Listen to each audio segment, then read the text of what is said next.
What's up, everybody? Welcome back inside the Woody Hayes Athletic Center. It is Friday, and that means it is time for 4 downs. Bold prediction, offensive player of the game, defensive player of the game, score prediction. Let's get into it, fellas, shall we?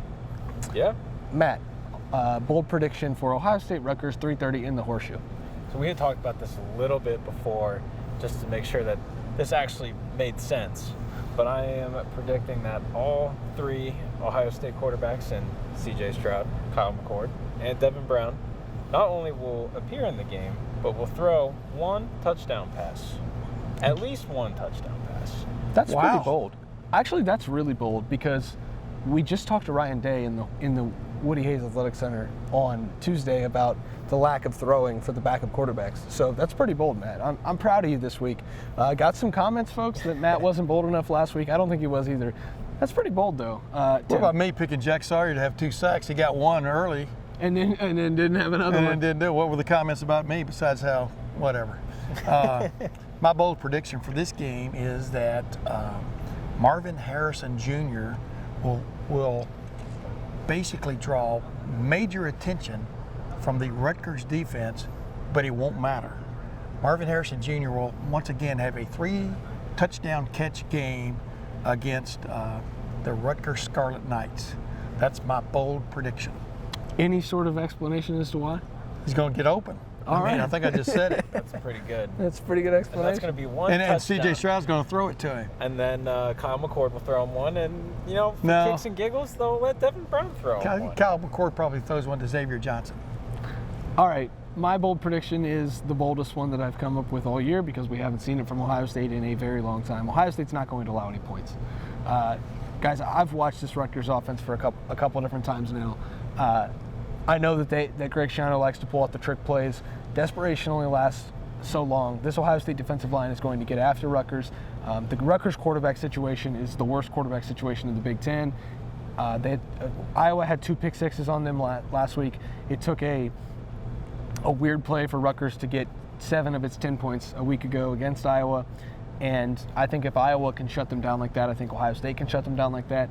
This defense wants a shutout so badly. I think just as much as it wants a national championship. We talked to them after Arkansas State and Toledo, and they really wanted a shutout. I think they might get one in this game. Ohio State doesn't allow a point. Matt, offensive player of the game. Well, I feel like the go-to there would be the quarterbacks, but I'm going to kind of veer off of that a little differently, and I'm going to say Mayan Williams. The guy has been so consistent for Ohio State in the backfield this year.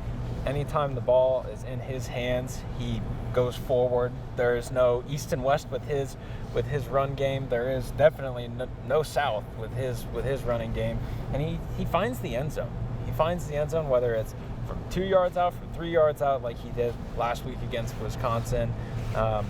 They can feed him. That's a guy that they can feed, and that's a guy that they're going to feed more and more as this season goes on. So I'm going to say Mayan Williams this week.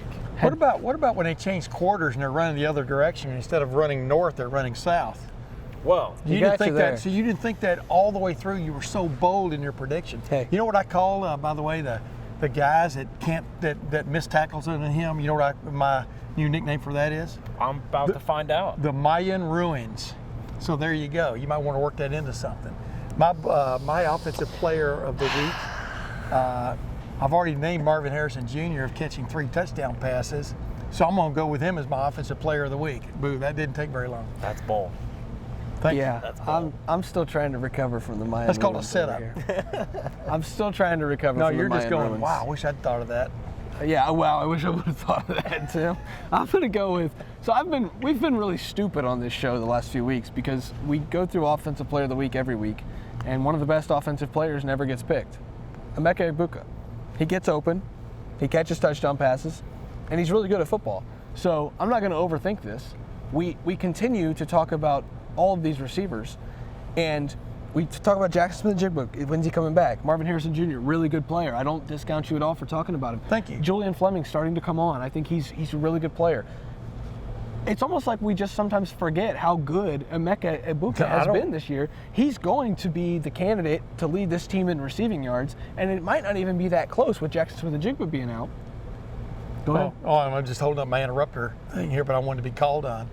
I've been talking about Emeka Egbuka since before the Rose Bowl, and about how good this guy was going to be, and he's gotten the opportunity and run with it. Like I'm going to repeat this again. I'm going to repeat this every week. If you were doing a poll of the top receivers in college football in 2022 right now, and you didn't know anything about preseason stuff like the kid that went to USC and Jackson Smith and Jigba and all this kind of stuff, just talking about guys who are getting it done, Emeka Egbuka and Marvin Harrison Jr. would be in the top 5 of any list you'd come up with. I agree with you 100%. That's a good choice, but I couldn't necessarily go that route since I already said Marvin Harrison Jr. is going to catch 3 touchdowns. Yeah, so I mean, I just think that Emeka's not getting enough respect right now from maybe around the country than what he deserves. He's been incredible for Ohio State, but now defensive player of the game. We need to get off the Emeka soapbox. Let's talk defense, Matt. Defensive player of the game. I'm going to have to go on a somewhat of a personal connection here, but I'm going to say Zach Harrison. The pride of Orange. Yes. Didn't he do that before? No. Go ahead. I've never said his name. Okay. Roll the tape back there, Tim. Okay, yeah. No, but I think we've talked about him before because of your personal connection. A few times, but anyway. I'm going to go with Zach Harrison.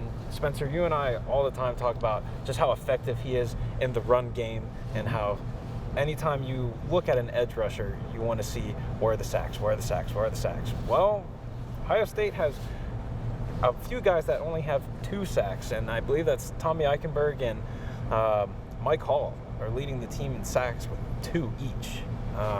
So sacks are not the be-all, end-all of metrics to determine, the be-all, end-all of metrics. This is a guy who is an experienced player. He's experienced in Big Ten play, especially against a team that he's seen 4 times now in his career, the 4th time being this Saturday.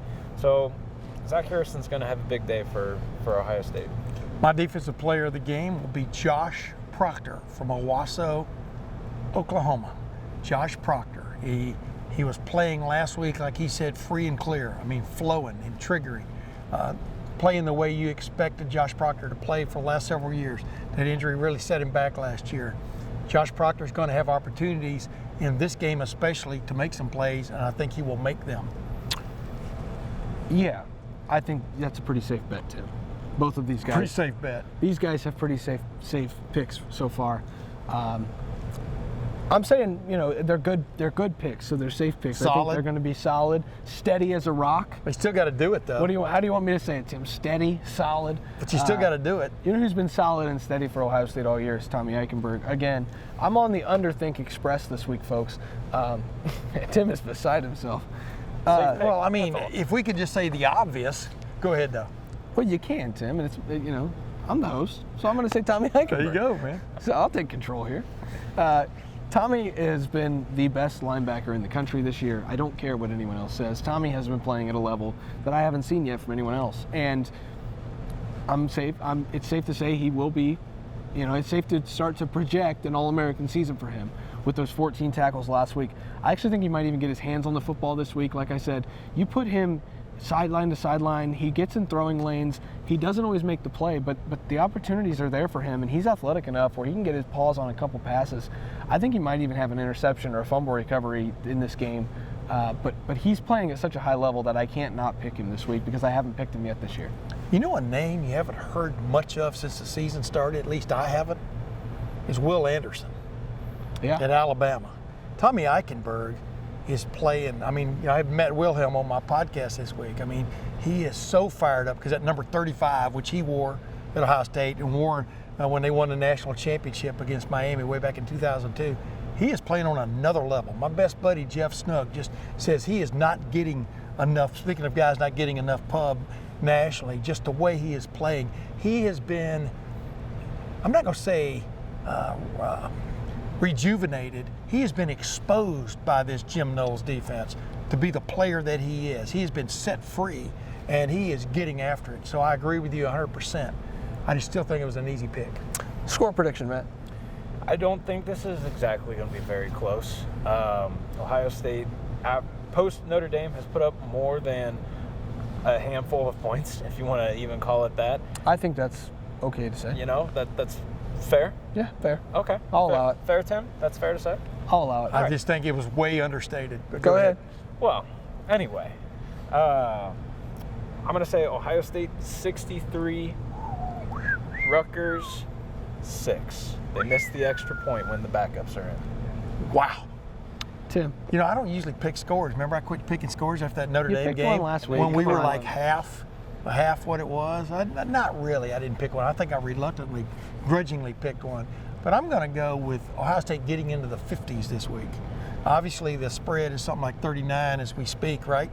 But I can see Ohio State getting into the 50s and more than covering once again. So the thing about Ryan Day is when Ryan Day wants to, he'll really, really punish somebody. You know, he does it to Mike Loxley every year. It's one of my favorite annual traditions here that, you know, Ryan Day just doing unthinkable things to Mike Loxley's defenses. He doesn't tend to do that to Greg Schiano. And I picked shutout, but I don't think it's going to be a ridiculous, crazy score. Come on, say it's at least 50-0, so I'm right. No, I think this is going to be 49-0. I don't think that's too bad. You know, here's the thing, Tim. You know, I think back to Ohio State, Cincinnati in 2019. I think this team is on a similar trajectory to that 2019 team. It's really starting to come on. And the Cincinnati game, Ryan Day had a lot of respect for Luke Fickell. And that Cincinnati team was an emerging program that ended up getting a lot of great places in 2021. They were maybe a year before a year away.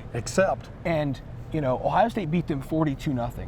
That game could have been 56 or 63-0. Yes. Ohio State did not do that to Luke Fickell. Yeah. And so I don't think Greg Schiano has an offense that can score anything on this Ohio State defense. But I also think that this program has a little bit of respect for Schiano. And so I say I was going to say 42-0, but I think the backups will throw it around a little bit more. Yeah. And it'll get to 49. So you're saying 49-0 is being easy on a guy. I mean, I like that. I like where you're coming from there. Well, I'm likening those two games. That's an interesting deal. I say they get into the 50s, so I'm going to stick with mine. But do you see what I'm coming from? Yeah, I see where you're coming from, but 49-0 is still a beatdown, a big, big beatdown. But I see where you're coming from, definitely.